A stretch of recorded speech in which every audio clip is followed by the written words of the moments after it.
Hello दोस्तों, आप सभी का स्वागत है इंटरनेशनल अफेयर्स में।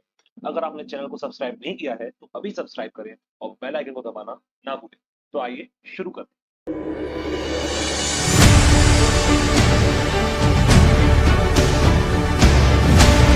आज का हमारा टॉपिक है श्रीलंकन इकोनॉमिक क्राइसिस। जो इकोनॉमिक क्राइसिस अभी प्रेजेंट में श्रीलंका में चल रहा है, उसके क्या कारण है, क्या उसका बैकग्राउंड है, तो अपन हर चीज के बारे में डिस्कशन करेंगे। उसका क्या इंपैक्ट हो रहा है। तो सबसे पहले बात करते हैं उसके बैकग्राउंड। तो सबसे पहले देखिए, अगर श्रीलंका का जो सेंट्रल बैंक था उसने 2015 में ही इसकी चेतावनी दे दी थी कि एक इकोनॉमिक क्राइसिस आ सकता है अगर जैसी पॉलिसीज चल रही है, अगर वो कंटिन्यू रहती है तो। इसके अलावा देखें तो काफी ज्यादा श्रीलंका ने लोन ले रखा था। 2005 से श्रीलंका ने काफी ज्यादा लोन लिया था। 2005 में लगभग 11 बिलियन डॉलर्स का लोन था श्रीलंका के पास, जो कि 2020 में बढ़ के 56 बिलियन डॉलर्स हो गया था। काफी ज्यादा लोन था। ये श्रीलंका की जीडीपी का 42% कंट्रीब्यूट कर रहा था। इसके अलावा श्रीलंका की कुछ ऐसी पॉलिसीज थी। जब 2015 में नई गवर्नमेंट आई थी तो उसने जो वादे करे थे वो इकोनॉमिक रिफॉर्म्स के वादे करे थे, इसके अलावा सोशल रिफॉर्म्स के वादे करे थे। तो पर जो उसकी सरकार थी वो क्लियर मेजोरिटी में नहीं थी। तो जब वो इकोनॉमिक रिफॉर्म्स उसने लाने की कोशिश करी तो सरकार में कुछ ऐसी पार्टीज थी जिन्होंने उनका समर्थन नहीं करा। इसके अलावा अपोजिशन पार्टीज ने भी इसका समर्थन नहीं करा, जिस वजह से वो इकोनॉमिक जो रिफॉर्म्स के लिए जो लॉज लाने थे वो लॉज वो गवर्नमेंट ला नहीं पाई।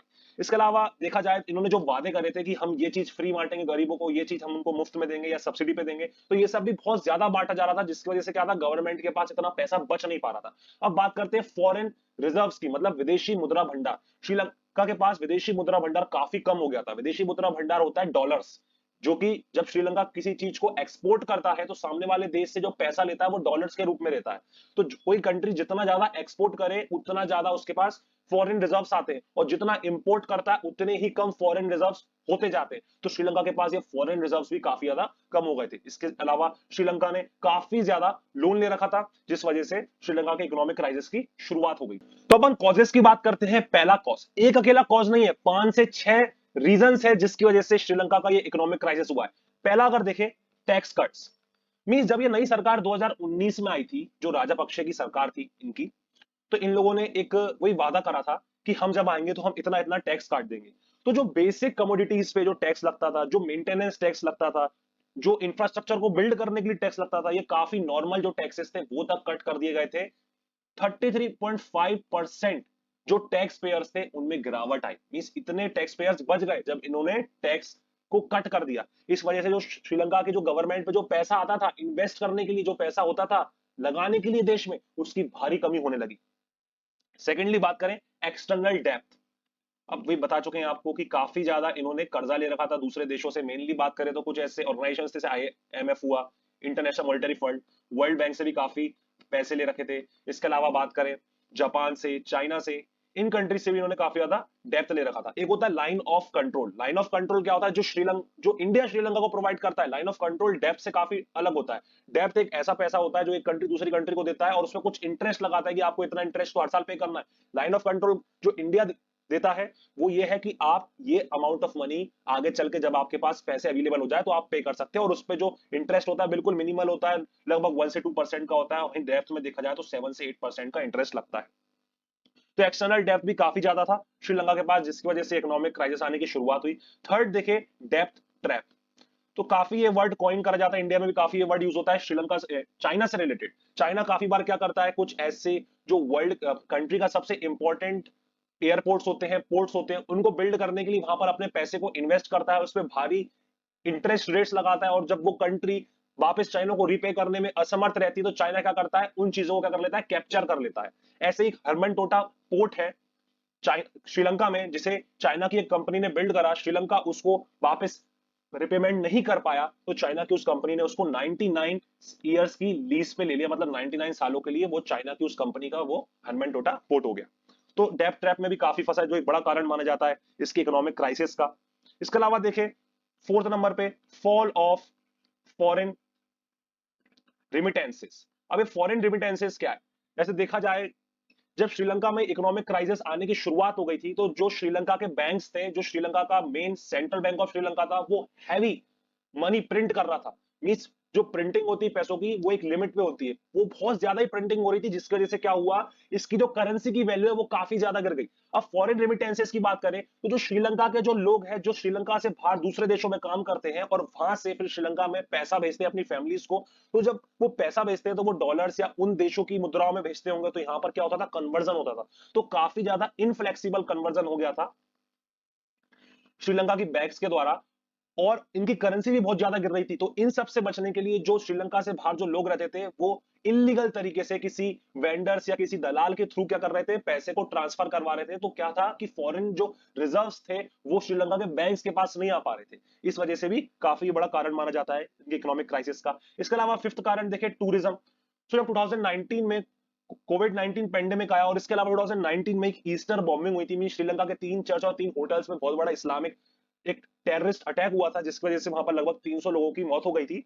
तो उसके बाद से टूरिज्म में भारी गिरावट आई थी, बहुत ज्यादा टूरिज्म इनका घट गया था। एक प्रकार से देखें तो जीडीपी का लगभग 10% तो इनका टूरिज्म सेक्टर ही कवर करता था, और कोरोना की वजह से भी काफी ज्यादा ये सेक्टर हिट हुआ है। इसके अलावा देखिए सबसे बड़ा कारण जो माना जाता है इनके इकोनॉमिक क्राइसिस के लिए वो है एग्रीकल्चरल क्राइसिस। जब 2019 में इन राजपक्षों की सरकार आई थी तो इन्होंने कहा कि अब कोई भी इनऑर्गेनिक फार्मिंग नहीं होगी, सारे फर्टिलाइजर्स, सारे जितने भी केमिकल्स हैं सबको बैन कर दिया और कहा कि ऑर्गेनिक फार्मिंग करेंगे। श्रीलंका देखा जाए तो एक प्रकार से सेल्फ सफिशिएंट था राइस के प्रोडक्शन के मामले में, इवन राइस को वो एक्सपोर्ट करता था। बट जब इन्होंने ऑर्गेनिक फार्मिंग की शुरुआत करी तो शुरू के 6 महीने में इनको लगभग $500 मिलियन का राइस अपने देश में इंपोर्ट करवाना पड़ा दूसरे देशों से। मींस इतना ज्यादा डिफरेंस आ गया ऑर्गेनिक फार्मिंग यूज करने में। श्रीलंका एक प्रकार से टी को सबसे ज्यादा एक्सपोर्ट करता था दूसरे देशों में, बट जब ऑर्गेनिक फार्मिंग का यूज हुआ तो अगर 10 रुपए लग रहे हैं 1 केजी टी को बनाने में, तो वही उसमें अब 100 रुपए लग रहे थे। साथ में टी का प्रोडक्शन भी काफी ज्यादा कम हो गया था, इस वजह से श्रीलंका ने काफी ज्यादा सफर करा। जैसा कि आपने न्यूज में कई बार सुना होगा कि श्रीलंका में क्या हो रहा है, काफी बड़ा इकोनॉमिक क्राइसिस चल रहा है जिसमें पेट्रोल की भारी कमी हो रही है, फूड की बहुत ज्यादा कमी हो रही है। तो क्या क्या इंपैक्ट है जो श्रीलंका की आम पब्लिक अभी झेल रही है। सबसे पहले देखते हैं इलेक्ट्रिसिटी एंड फ्यूल शॉर्टेज। तो देखा जाए तो काफी ज्यादा इलेक्ट्रिसिटी की कमी चल रही है। अगर बात करें मार्च महीने की तो हर दिन के 15 आवर का पावर कट हो रहा था, जो अभी प्रेजेंट अगर जुलाई की बात करें तो 3 से 4 आवर्स का एवरीडे पावर कट हो रहा है श्रीलंका में। इसके अलावा देखें फ्यूल की भी भारी कमी हो रही है। फ्यूल क्या है, श्रीलंका इंपोर्ट करवाता था अपने देश में, बट उसके पास अभी विदेशी मुद्रा भंडार मींस फॉरेन रिजर्व्स नहीं है, और उसी के बेसिस पे वो कोई चीज खरीद सकता है दूसरे देशों से, तो इस वजह से भी फ्यूल नहीं आ पा रहा है। अगर बात करें 1 लीटर फ्यूल की कितनी कीमत है, 1 लीटर फ्यूल की लगभग अभी 500 से 600 रुपीस का 1 लीटर पेट्रोल मिल रहा है। काफी लंबी लंबी लाइनें लगी रहती है, लोगों को 5-5 6-6 दिन एक लाइन में लगना पड़ता है, जिस वजह से उसके बाद उनको ये पेट्रोल मिल पाता है। इसके अलावा गवर्नमेंट ने काफी ज्यादा मिलिट्री को भी वहां पर लगा दिया है पेट्रोल पंप पे, जिससे लोगों में वहां पर वायलेंस ना हो सके, पेट्रोल के लिए वहां पर मारामारी ना हो। सेकेंडली बात करें इन्फ्लेशन, काफी ज्यादा इन्फ्लेशन आ गया है। जो प्राइसेस है नॉर्मल कमोडिटीज के बहुत ज्यादा बढ़ गए हैं, जो फूड के प्राइसेस है बहुत ज्यादा बढ़ गए हैं। अगर अपन एग्जांपल के रूप में देखें तो जो रेड चिलीज होती है, लाल मिर्च, इसके लगभग 60% इसके प्राइस बढ़ चुके हैं। जो अपन लोकल पोटैटोज होते हैं उसकी बात करें तो उसके प्राइस लगभग 75% तक बढ़ चुके हैं।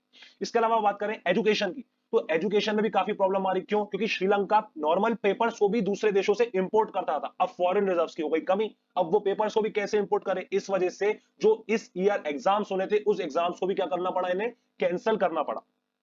फोर्थ अगर बात करें हेल्थ की, तो जो नॉर्मल जो मेडिसिन मानी जाती है, जो बिल्कुल बेसिक मेडिसिन होती है, जो सर्जरी के लिए जो एसेंशियल इक्विपमेंट्स होते हैं, उन सब की भारी कमी हो गई श्रीलंका में, जिस वजह से वहां पर मेडिकल सेक्टर में भी बहुत ज्यादा प्रॉब्लम आ रही है। इसके अलावा देखें तो इंटरटेनमेंट एंड स्पोर्ट्स के एरिया में भी काफी प्रॉब्लम आ रही है। जैसे अब श्रीलंका के जो टीवी पे है काफी ऐसे फॉरेन चैनल्स हैं जो दिखाए जाते होंगे, बट उनको भी ये रिपेमेंट नहीं कर पा रहे, जिस वजह से वो फॉरेन चैनल्स का टेलीकास्ट भी बंद करना पड़ा। आईपीएल जो कि प्रीमियर हो रहा था श्रीलंका में, वो स्टार स्पोर्ट्स के थ्रू प्रीमियर हो रहा था, बट श्रीलंका वाले स्टार स्पोर्ट्स को भी पेमेंट नहीं कर पा रहे थे ब्रॉडकास्ट का, जिस वजह से आईपीएल बीच में ही बंद कर दिया गया श्रीलंका में प्रीमियर होने के लिए। डिप्लोमेटिक रिलेशंस की बात करें तो जो श्रीलंका में जो फॉरेन रिजर्व्स की कमी है, ये फॉरेन रिजर्व्स जो होते हैं ये हर एम्बेसी में भी थोड़े थोड़े रखे होते हैं। श्रीलंका की जैसे हर देशों में थोड़ी थोड़ी, हर देश में एम्बेसीज है, वहां पर भी थोड़े फॉरेन रिजर्व्स रखे होते हैं। तो इन फॉरेन रिजर्व्स की ऐसे कुछ देशों में भी कमी हो गई श्रीलंका की एम्बेसीज में, जैसे नाइजीरिया हुआ, जर्मनी हुआ, साइप्रस हुआ, इसके अलावा इराक, नॉर्वे, तो यहां पर भी श्रीलंका ने अपनी एम्बेसीज और कॉन्सुलेट को बंद कर दिया है टेम्पररी। देखा जाए इंटरनेशनल मॉनिटरी फंड ने कहा है कि हम श्रीलंका को सपोर्ट करेंगे। इसके अलावा पहले भी आईएमएफ काफी ज्यादा श्रीलंका को लोन दे चुका है। आईएमएफ की कुछ एक टीम आई थी जो श्रीलंका में उन्होंने निरीक्षण करा था कि कैसा क्या वहां पर अभी पोजीशन चल रहा है और इस क्राइसिस को ओवरकम करने के लिए क्या वो इंस्टेंसेस लिए जा सकते हैं। आईएमएफ ने श्रीलंका की गवर्नमेंट से एक हैंड टू हैंड बात करी जिसमें उन्होंने कहा कि आपको ऐसे कुछ डिसीजंस लेने चाहिए जिससे आप अपनी कंट्री की इस क्राइसिस से बाहर निकल सकते हैं। रिएक्शंस की बात करें तो जो आम जनता है उन्होंने काफी ज्यादा सफर करा है, काफी प्रोटेस्ट हो रहा है। जो अपोजिशन पार्टीज है उन्होंने भी काफी ज्यादा प्रोटेस्ट करा है। इवन जो इनके प्राइम मिनिस्टर थे और जो इनके प्रेसिडेंट थे, इनके घरों में भी, इनके जो ऑफिशियल रेसिडेंशियल होम्स थे वहां पर भी ये लोग घुस गए और बल्कि इनके मैंशन, इनके स्विमिंग पूल्स में भी इन्होंने उत्पाद मचाया। इसके अलावा देखें तो काफी ज्यादा हैवी फोर्सेस भी अप्लाई करी गई जिसकी वजह से काफी ज्यादा प्रोटेस्टर्स की मौत भी हुई है। देखा जाए इंडिया ने काफी ज्यादा हेल्प करी है श्रीलंका के इस डिफिकल्ट टाइम्स में, काफी ज्यादा लाइन ऑफ क्रेडिट दिया है। लाइन ऑफ क्रेडिट में आपको बता चुका हूं क्या होता है।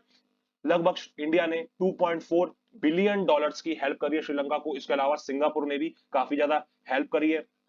जो एसेंशियल मेडिकल के इक्विपमेंट्स होते हैं वो सिंगापुर ने श्रीलंका को प्रोवाइड करें। इंडिया ने श्रीलंका को बेसिक जो फ्यूल के लिए पैसे वो प्रोवाइड करें लाइन ऑफ क्रेडिट के रूप में। इसके अलावा जो फूड एसेंशियल्स होते हैं जैसे राइस, टी, ये सब इंडिया ने श्रीलंका को प्रोवाइड करी है। इससे इंडिया को एक फायदा भी हुआ है कि श्रीलंका अभी टी को इतना एक्सपोर्ट नहीं कर पा रहा है क्योंकि इतना ग्रो ही नहीं हो रहा है। तो इस वजह से जो बाकी देश है वो इंडिया की तरफ रुख अपना लिए, जिसकी वजह से इंडिया के जो टी के एक्सपोर्ट्स है वो काफी ज्यादा बढ़ गए। तो मुझे लगता है कि आपको श्रीलंका के इकोनॉमिक क्राइसिस का अच्छा नॉलेज हो गया होगा। तो मिलते हैं फिर अगले वीडियो में, तब तक के लिए tata bye bye and all the very best.